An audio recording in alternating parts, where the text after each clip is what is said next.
Online classes में आपका स्वागत है।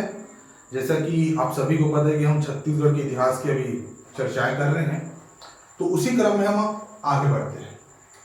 इतिहास जानने से पहले हमें उसका काल विभाजन जानना भी बड़ा जरूरी है।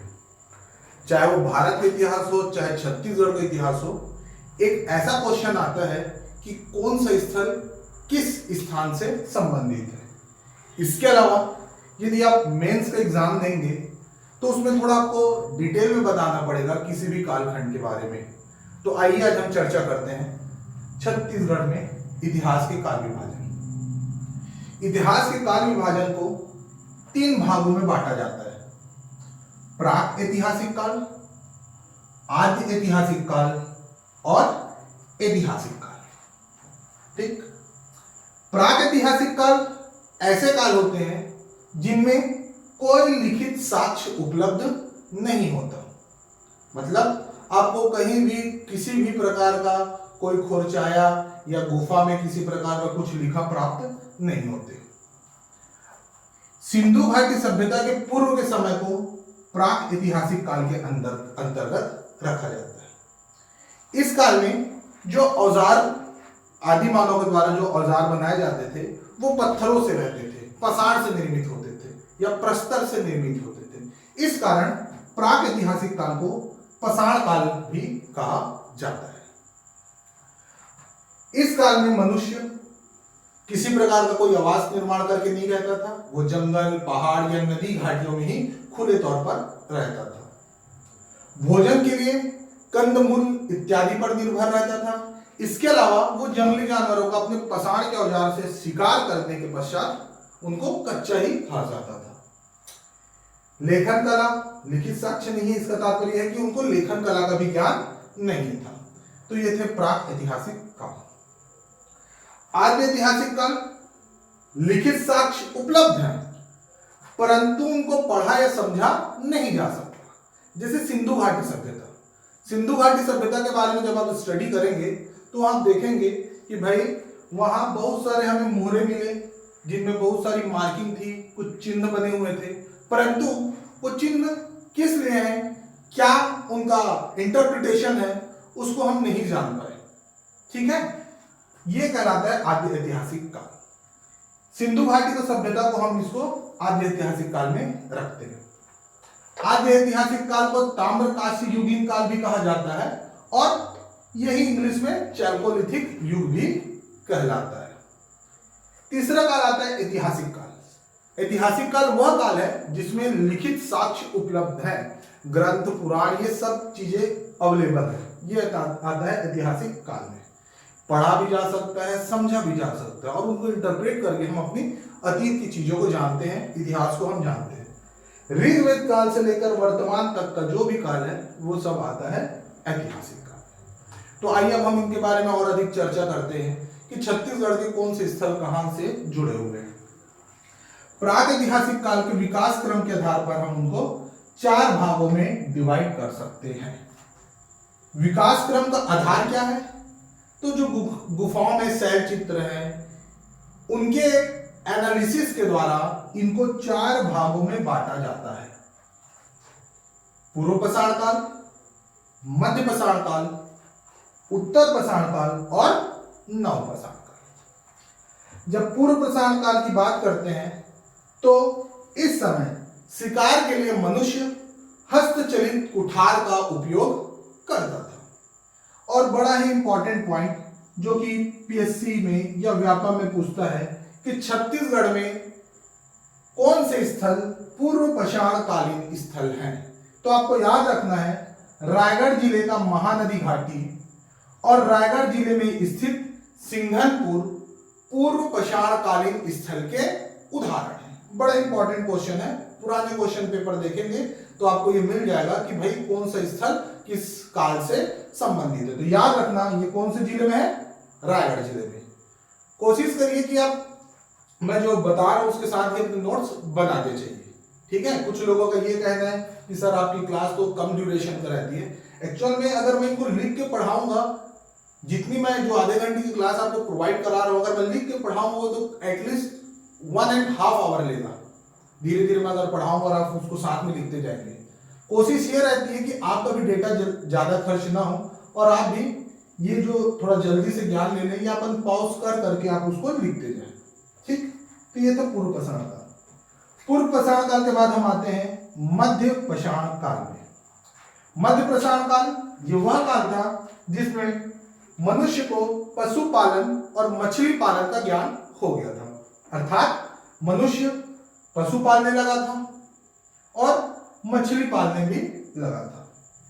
इस समय अगर छत्तीसगढ़ में देखें इस स्थल का उदाहरण, तो वह है कबरा पहाड़ और यह भी रायगढ़ जिले में स्थित है।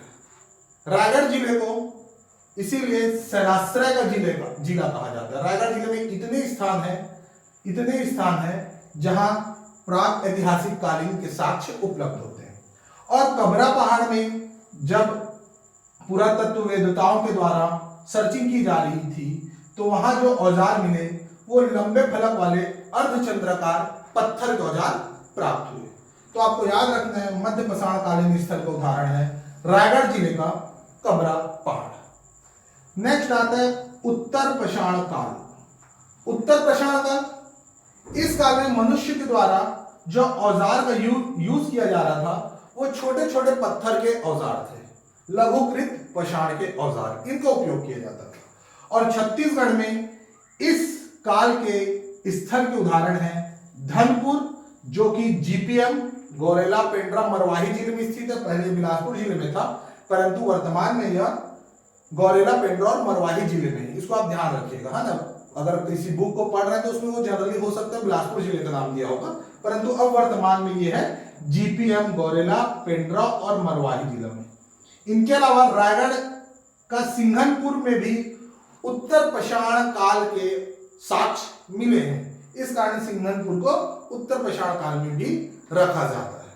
कंफ्यूज मत होना, सिंघनपुर पूर्व पाषाण काल में भी, सिंघनपुर उत्तर पाषाण काल में भी। नेक्स्ट आता है नव पाषाण काल। नव पाषाण काल में मनुष्य को अब कृषि का ज्ञान हो गया था, वो फसल लेने स्टार्ट कर दिया, ठीक है। इसके अलावा अब वो आवास का निर्माण करके रहना प्रारंभ कर दिया था। बर्तन बनाने का भी उसे ज्ञान हो गया था। ऊन और कपास वो काटने लगा था, अर्थात अब वो वस्त्र बनाने की तैयारी में लग चुका था। छत्तीसगढ़ में अगर नव पाषाण कालीन स्थल के उदाहरण देखें तो वो है हमारा दुर्ग जिले का अर्जुनी जिला भी पूछता भाई कौन से जिले में, दुर्ग जिले का। रायगढ़ जिले में स्थित है टेरा, यहां से नव पाषाण कालीन स्थल के साक्ष्य मिले हैं। इनके अलावा चितवा डोंगरी और बोनटीला दोनों राजनांदगांव जिले पे स्थित है और यहां भी नव पाषाण कालीन स्थल के साक्ष्य प्राप्त हुए हैं। इनके अलावा हम बात कर रहे थे, अब इसके बाद आदि ऐतिहासिक काल आता है जो मैं यहां तक ही आपको एक्सप्लेन किया था। अब यहां से क्वेश्चन ये पूछता है कि छत्तीसगढ़ में आदि ऐतिहासिक काल स्थल के उदाहरण क्या है। अगर मेंस में आएगा तो आपको तो पूरा चीज एक बार में लिखना है, प्री में ऑब्जेक्टिव टाइप आएंगे कि भाई कौन सा स्थल किससे संबंधित है।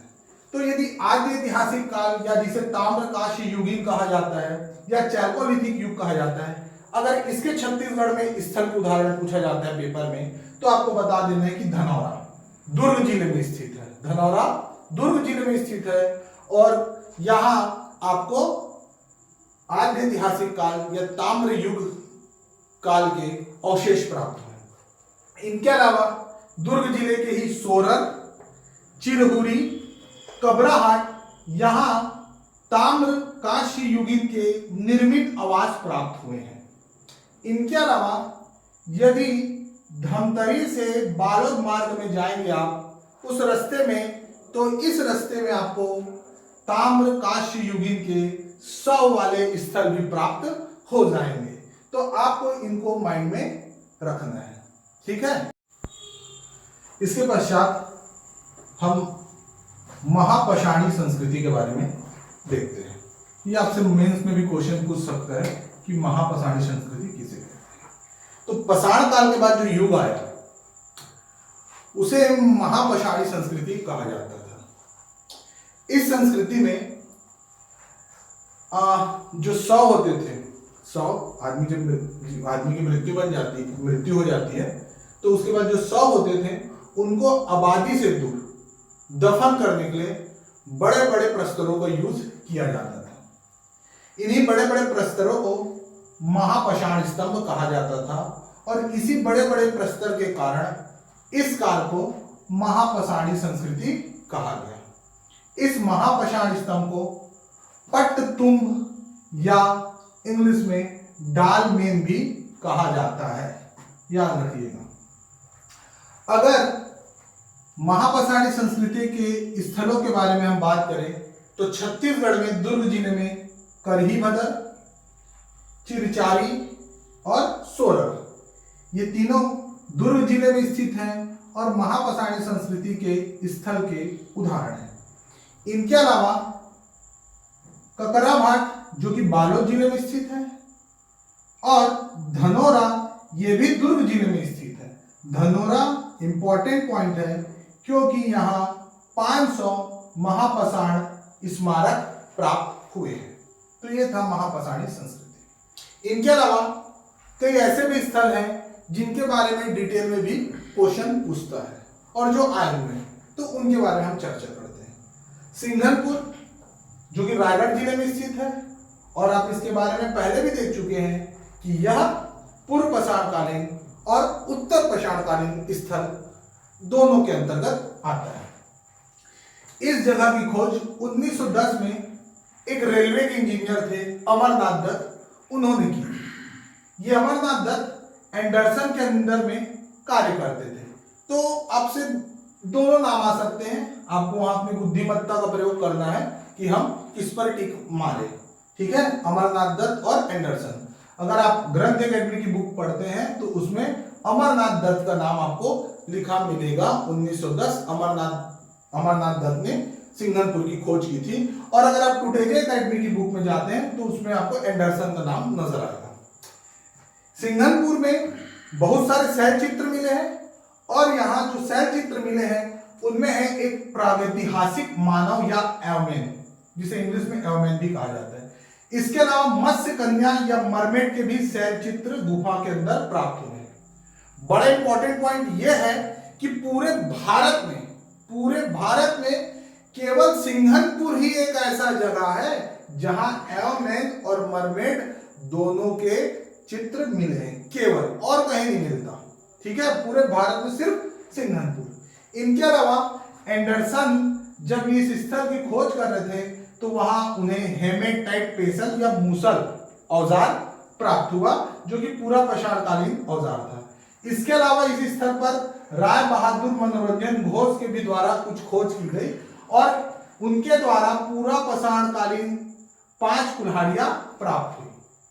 तो अगर ये भी पूछा तो आपको याद रखना है कि भाई ये सब चीजें सिंघनपुर से रिलेटेड है। इनके अलावा मेंस में 2 या 4 नंबर के बारे में पूछ सकता है या हो सकता है 8 नंबर के बारे में पूछे कि भाई सिंघनपुर प्रागैतिहासिक स्थल का वर्णन करिए, तो आप इन सबको उसके बारे में लिख सकते हैं। इनके अलावा एक और इंपॉर्टेंट पॉइंट जो मैं यहाँ मेंशन नहीं किया, सिंघनपुर के जो शैल चित्र हैं, गुफाओं के अंदर जो पेंटिंग्स बनी हुई है वो पूर्वी स्पेन और ऑस्ट्रेलिया में जो शैल चित्र पाए गए हैं उनसे रिलेटेड है, उनसे संबंधित, उनके समान नजर आते हैं। इसके अलावा एक और बड़ा इंपॉर्टेंट स्थल है चितुआ डोंगरी जो राजनांदगांव का है। पहले भी इसके बारे में हम बात कर चुके हैं। राजनांदगांव में नवपाषाणकालीन स्थल का, छत्तीसगढ़ में नवपाषाणकालीन स्थल का प्रमुख उदाहरण है। यहां से प्रागैतिहासिक कालीन शैल चित्र प्राप्त हुए। इस स्थल में 3 गुफाओं में नवपाषाणकालीन 27 शैल चित्र प्राप्त हुए हैं। कितने? 27 शैल चित्र। इसके अलावा यहां एक आकृति मिली है जो चीनी नस्ल की दिखाई देती है, अर्थात उसका जो चेहरा है वो जैसे चाइना के लोगों का होता है या हम बोल सकते हैं पूर्वी एशिया के लोगों का जैसा चेहरा होता है, वैसे चेहरे की एक आकृति दिखाई देती है जो खच्चर के ऊपर बैठी हुई है। ठीक, और यहाँ ड्रैगन की आकृति मिली है। कौन सा ड्रैगन? चाइना वाला ड्रैगन, उसकी भी आकृति मिली है। इनके अलावा प्री में एक क्वेश्चन और पूछता है कि भाई ये स्थल है, जिला बताओ, और यहां से क्वेश्चन आए तो आपको इनको रटना है कि कौन से स्थल है। अगर आप मेंस देते हैं तो वहां इस पर यह क्वेश्चन आ सकता है कि रायगढ़ जिले में प्रागैतिहासिक कालीन काल से संबंधित स्थल के बारे में बताएं। 8 नंबर, 4 नंबर, 2 नंबर। तो कम से कम इसके बारे में कुछ डिटेल आपको पढ़ना पड़ेगा। अभी मैं लेक्चर में सिर्फ इसके नाम बता रहा हूं कि कौन से जिले से संबंधित है। आपके टेलीग्राम ग्रुप पे इसके जो डिटेल्स हैं उसको मैं सेंड कर दूंगा, वहां देख लीजिएगा और नोट्स में कवर अप कर लीजिएगा। रायगढ़ जिले के प्रमुख प्रागैतिहासिक काल स्थल की बात करें तो है कबरा पहाड़, पसनाझर, कर्मागढ़, बोतलदा, खैरपुर, सूती घाट, भंवरखोल, गीताडी, सिरोली डोंगरी, बेनीपाट और ओंगना। ये एक बार क्वेश्चन में पूछ चुका है। इसके अलावा कांकेर जिले में भी बहुत सारे प्रागैतिहासिक कालीन स्थल मिले हैं, जिनमें प्रमुख हैं उड़कुड़ा, गारागोंडी, खेरखेड़ा, गोदी टीला। एक एग्जाम में गोदी टीला के बारे में पूछ चुका है भाई कि ये कौन से जिले से संबंधित है, कुलगांव और कान्हागढ़। तो ये स्थल के बारे में आपको याद रखना है। अब हम बात करते हैं ऐतिहासिक काल की, कि ऐतिहासिक काल में कौन कौन से स्थल रिलेटेड हैं और छत्तीसगढ़ में उनकी कुछ विशेषताएं। तो सबसे पहले बात करते हैं हम वैदिक काल में। तो वैदिक काल में छत्तीसगढ़ का कोई भी वर्णन नहीं मिलता, अर्थात ऋग्वेद में कहीं भी छत्तीसगढ़ का उल्लेख नहीं है। और ये बार क्वेश्चन भी आ चुका है, जब 5 ऑप्शन हुआ करते थे कि वैदिक काल में छत्तीसगढ़ को किस नाम से जाना जाता था, और उसमें ऑप्शन था इनमें से कोई नहीं। ठीक है, याद रखिएगा, वैदिक काल में छत्तीसगढ़ का कोई भी उल्लेख नहीं है।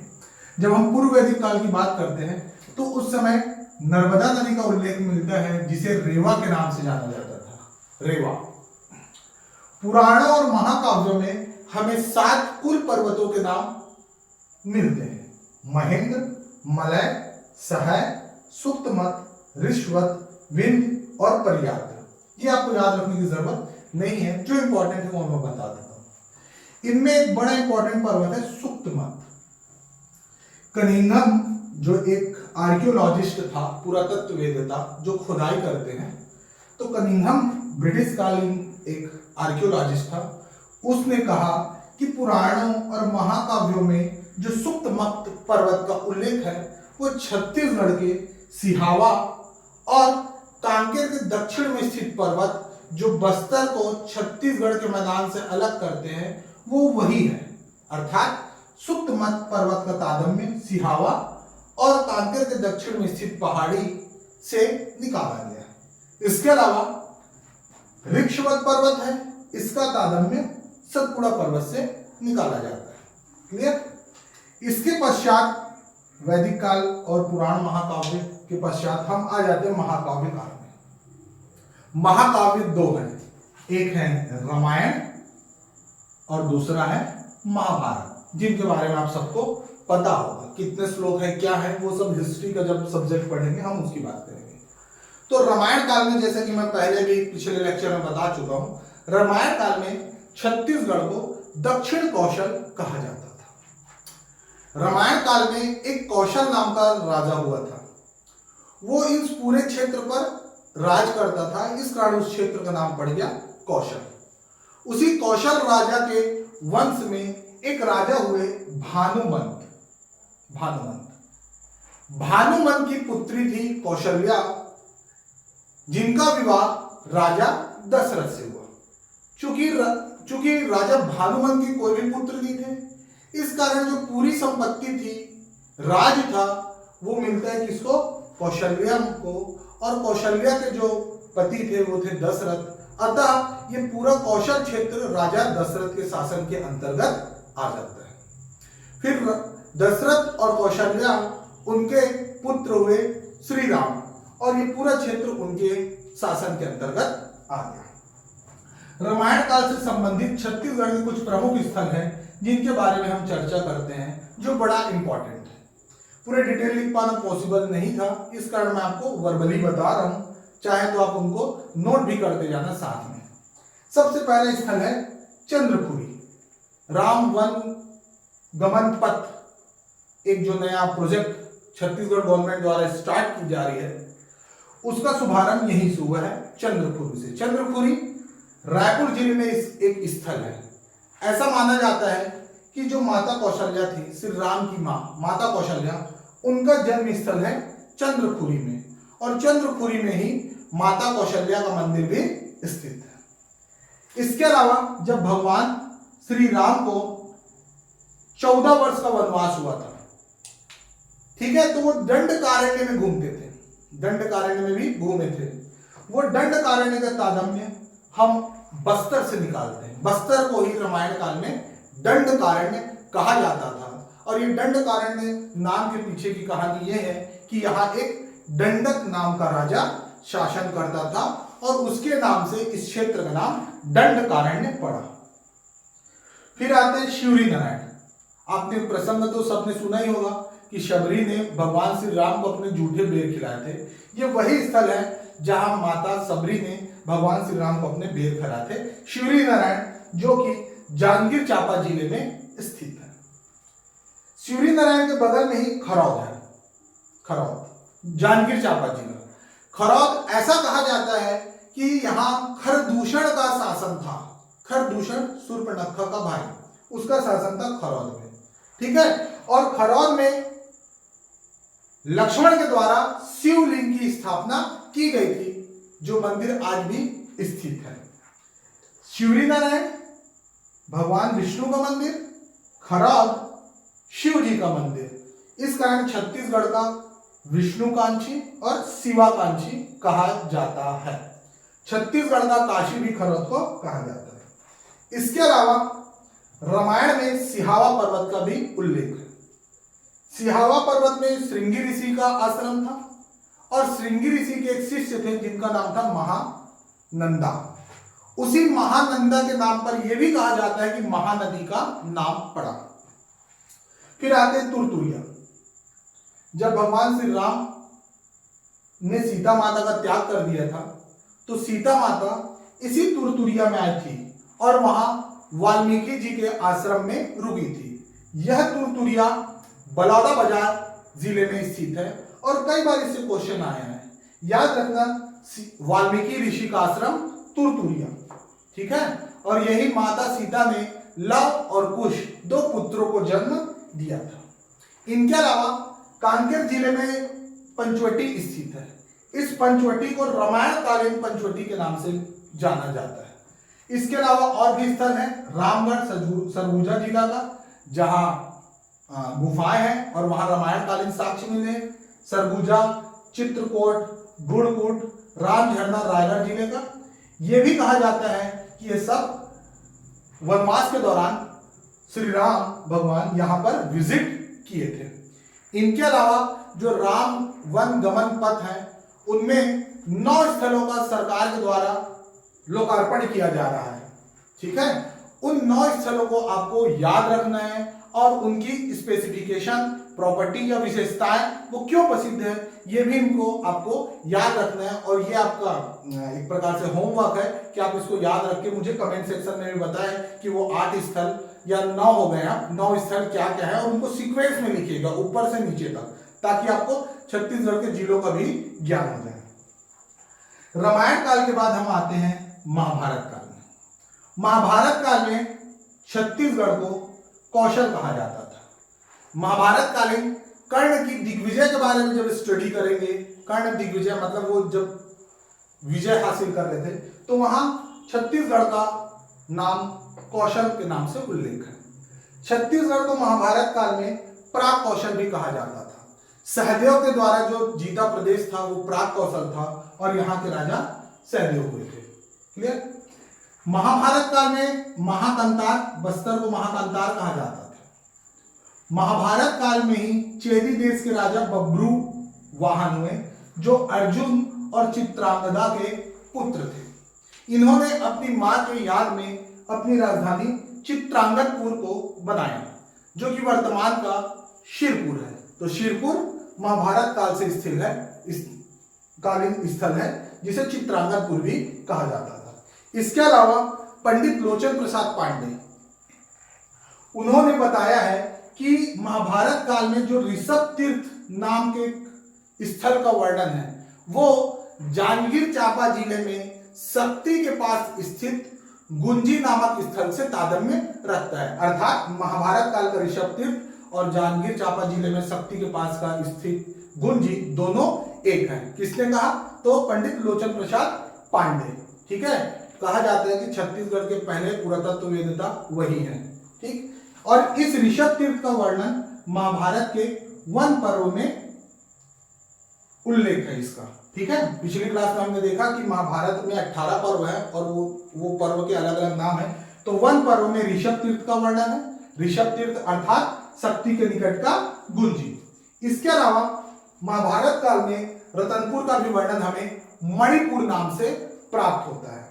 ठीक है, जहां के राजा ताम्रध्वज हुए थे। महाभारत कालीन स्थल में रायपुर जिले का आरंग भी है। आरंग जिसका प्राचीन नाम भांडेर था। आरंग का प्राचीन नाम भांडेर, और यहाँ के राजा हुए थे मोर ध्वज। अभी अभी पीएससी में क्वेश्चन भी आया था कि मोर ध्वज किस स्थल से संबंधित है। और ये आपका फिर से एक होमवर्क है कि आरंग का नाम आरंग क्यों पड़ा। ठीक है, मैं आपको टेलीग्राम ग्रुप में इसके डिटेल भी भेज दूंगा, लेकिन आप अपने से इसका पता लगाएंगे कि आरंग का नाम आरंग क्यों पड़ा। फिर नेक्स्ट स्थल पे आते हैं खल्लारी। महासमुंद में खल्लारी, महासमुंद जिला में खल्लारी नामक स्थान है। ठीक, जब पांडव वनवास में थे तो दुर्योधन के द्वारा उन्हें मारने की कोशिश की गई थी और एक लाक्षागृह बनाया गया था।